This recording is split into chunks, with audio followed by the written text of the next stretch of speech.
देखिए, अगला 20 तारीख को झारखंड में दूसरा चरण में मतदान होने वाला है।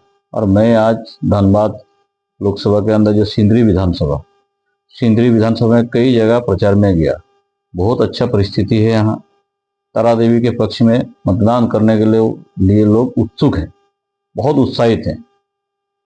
मैं कई गांवों का दौरा करने के बाद मुझे लगा कि पिछले बार जितने अंतर से जीते थे माननीय इंद्रजीत बाबू, मुझे लगता है कि उससे ज्यादा मतों से इस बार जीतेगी तारा देवी जी। आज हमारे बीच में जो पत्रकार वार्ता में मेरे साथ है मंटू बाबू, आजसू के जिला अध्यक्ष जो सदानंद महतो जी हैं, वरिष्ठ नेता हैं इस एरिया के, एनडीए के पक्ष में आए हैं।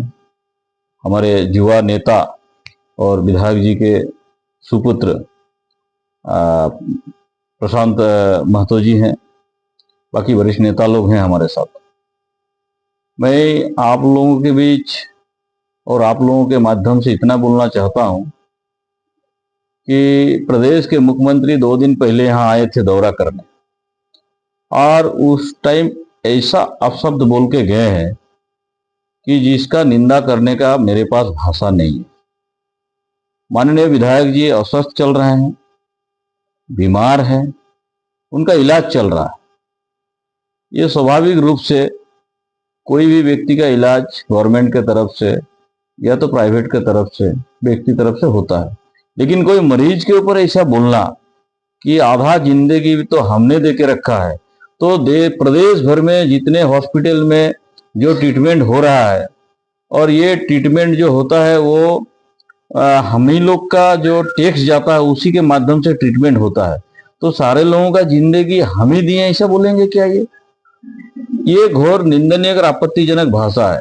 मुझे लगता है मुख्यमंत्री जी इसमें उनको कम से कम खेद जताना चाहिए, माफी मांगना चाहिए, क्योंकि अपने जेब से तो मुझे नहीं लगता देते होंगे। आज अगर देते होंगे तो बता दीजिए कि जो जमीन आप घोटाला में लिए थे वही जमीन बेच के क्या इलाज करवा रहे हैं, ना क्या कर रहे हैं आप? अपना जो नाकामी छुपाने के लिए कुछ भी बोलेंगे, ये हम लोग बर्दाश्त करने वाले नहीं है और सिंदरी की जनता नहीं बर्दाश्त करेगी। मैं कई गांवों में घूमा, ग्रामीणों से बातचीत किया। बातचीत करने के बाद लोगों का जो रुझान था, बातचीत था, इसमें पता चला कि पिछले हेमंत सरकार यहाँ सिर्फ और सिर्फ राजनीतिक उद्देश्य से यहाँ कुछ करने नहीं दे रहे थे। उसका एक ही टारगेट था कि यहाँ विपक्ष का विधायक है तो यहाँ कुछ विकास ना हो। फिर भी इंद्रजीत बाबू अस्वस्थ रहने के बावजूद भी उनके जो टीम, उनकी धर्मपत्नी पूरा जोर शोर से लगा हुआ था कंटिन्यू यहाँ विकास का रफ्तार को बढ़ाने के लिए। मुझे लगता है इस बार एनडीए का गवर्नमेंट निश्चित रूप से आने वाला है और एनडीए के गवर्नमेंट में ये जरूर वहां विधायक के रूप में उपस्थित होंगे और यहाँ का विकास एकदम फिर से तेज रफ्तार में जाएगा। क्या लग रहा है झारखंड में इस बार भाजपा का सरकार बनने जा रहा है? बिल्कुल बिल्कुल 100% 2/3 बहुमत से हम लोग एनडीए का सरकार बना रहे हैं और ये सिंदरी विधानसभा भी हम लोग जीत रहे हैं। राज्य में भाजपा एक नारा दे रही है, रोटी बेटी माटी, कितना मजबूत देख पा रहे हैं? देखिए, यहाँ पिछले 5 साल में बेटी भी रो रही है, माटी भी रो रहा है।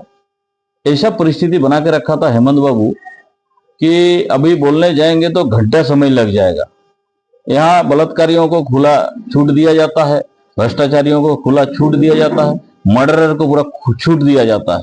पुलिस एकदम पूरा चुपचाप एकदम बैठा रहता है, जैसे बंगाल में ममता बनर्जी शासन चला रही है। पूरा देश का आज उदाहरण हो चुका है।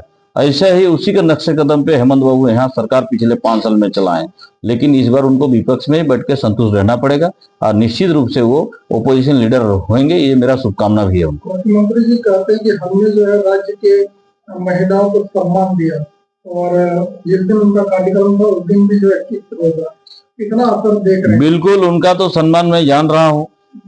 ऐसा एक सम्मान दिया कि उनकी खुद की घर की जो उनकी बड़ी भाभी है, हमारी बड़ी बहन है, उनको जब उनका ही मंत्रिपरिषद का एक सदस्य, उनका नाम मैं भूल रहा हूँ, कोई डॉक्टर इनफार अंसारी, अपशब्द बोलता है, गाली गलौज करता है, ये पूरा महिलाओं का अपमान करता है, फिर भी एक शब्द उनका मुंह से नहीं निकलता है।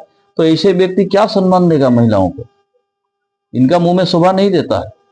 इनफार अंसारी को सपोर्ट करने वाला व्यक्ति है और ये कैसे बोल सकता है कि हमने महिलाओं को सम्मान दिया। महिलाओं को सम्मान एकमात्र सिर्फ और सिर्फ एनडीए और भाजपा ही दे सकती है। और आप लोग इसका उदाहरण भी देखे होंगे कि माननीय द्रौपदी मुर्मू जैसे हमारी बड़ी बहन दीदी बोलेंगे, उनको आज भाजपा कहां से कहां पहुंचाया। वो सामान्य परिवार की, एक आदिवासी परिवार की एक महिला जो पहले राज्यपाल बनी, बाद में देश की 1 नंबर नागरिक बनी, ये कौन बनाया? बीजेपी बनाए, एनडीए बनाए। इसलिए उनका मुंह में ये शोभा नहीं देता। इंडिया गठबंधन के लोग कह रहे हैं कि भाजपा के लोग गौरव प्लेयर मंगा रहे हैं, बाहर से 5-5 मुख्यमंत्री को यहाँ प्रचार प्रसार करवा रहे हैं। ये भाजपा राष्ट्रीय पार्टी है और राष्ट्रीय पार्टी का काम होता है, मैं भी जब चुनाव लड़ता हूं तो यहाँ से कार्यकर्ता अपना परिवार का विषय है। उनके पास ना कहीं कुछ है तो इसलिए तो ऐसा बोलेंगे। राहुल गांधी क्या उनका परिवार का आदमी है क्या? हाँ, मौसेरा भाई है क्या उनका? मैं तो नहीं जानता। एक जन का तो मामा घर है इटली और एक जन का इनका कहाँ है मुझे पता नहीं। मौसेरा भाई होगा तो पता नहीं, दोनों रिलेटिव है तो। हेमंत का कहना है कि हम दे रहे हैं मैया को बना, तू कॉपी कर रहा है भाजपा। भाई ये तो हम लोग का ही योजना है। हम लोग देश भर में अलग अलग नाम से अलग अलग प्रदेश में कंटिन्यू चला के आ रहे हैं। और ये वोट के टाइम क्यों किया, इसके पहले क्यों नहीं किया? मैं पूछना चाहता हूं आप लोग के माध्यम से मुख्यमंत्री साहब को, आप 2019 में आए, क्या क्या किए, कौन सा विकास किए ये बताइए। 5 लाख नौजवान को नौकरी देने का बात था, 5,000 भी दिए हैं 1 साल में। दिखा सकते हैं क्या? नहीं दिखा सकते। भ्रष्टाचारी इतना क्यों एकदम पूरा बोल बला लेके घूम रहा है, क्यों इतना उफान पे है? कोयला बालू ये सब कौन करता है? आप ही का तो आसपास में घिरे हुए व्यक्ति करता है। हाँ, आप ये सबको डेवलपमेंट दिए हैं, जो चोर डकैत बदमाश गुंडा रेपिस्ट इन लोग को दिए हैं, लेकिन सुबह का जनता को कुछ डेवलप आप दिए नहीं, कुछ किए नहीं। ये आपका पिछले 5 साल का ट्रैक रिकॉर्ड है और अब कोई उपाय नहीं है, आपको विदा लेना पड़ेगा। भाजपा लगातार घुसपैठियों की बात कर रही है, किस तरह देख पा रहे हैं राज्य में? देखिए, पश्चिम बंगाल में जैसे मालदा मुर्शिदाबाद दोनों 24 परगना में एक विकट परिस्थिति हुआ। आज से 30 साल पहले वहां नॉर्मल परिस्थिति था, 30-40 साल पहले। आप लोग जम्मू कश्मीर में देखे होंगे, कश्मीर का क्या परिस्थिति 91-92 में परिस्थिति बना था। ऐसे ही सिचुएशन पूरा सांथाल परगना के साथ साथ पश्चिम बंगाल के 5 जिला जो जिसको जंगल महल बोलते हैं, डेमोग्राफी पूरा चेंज हो गया है। अब इसका असर कुछ दिनों में दिखाई देगा और ये वोट बैंक के लिए ही आपका ये ममता बनर्जी और हेमंत सरकार कर रहा है। और इसमें कुछ लोगों का उद्योग धंधा बना दिया है।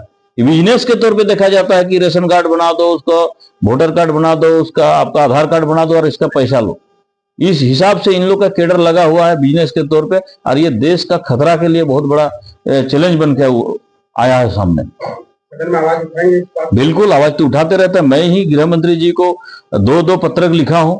सदन में भी आवाज उठाएंगे और यहाँ सरकार आएगा तो सारे घुसपैठियों को यहाँ से खदेड़ के भगाएंगे, किसी को रहने नहीं देंगे।